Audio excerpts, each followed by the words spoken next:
Hey guys, okay, so for the leader that I am not familiar with, I picked Oprah.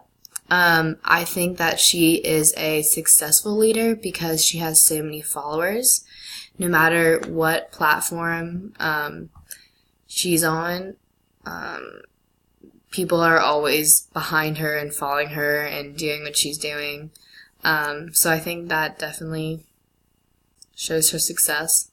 And then the leaders I am familiar with, I chose my boss from work.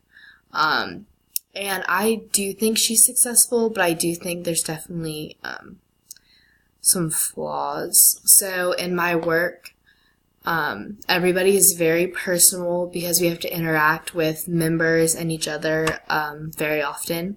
And my boss is very friendly, knows everybody personally.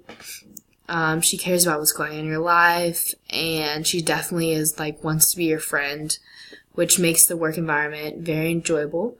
But also when she's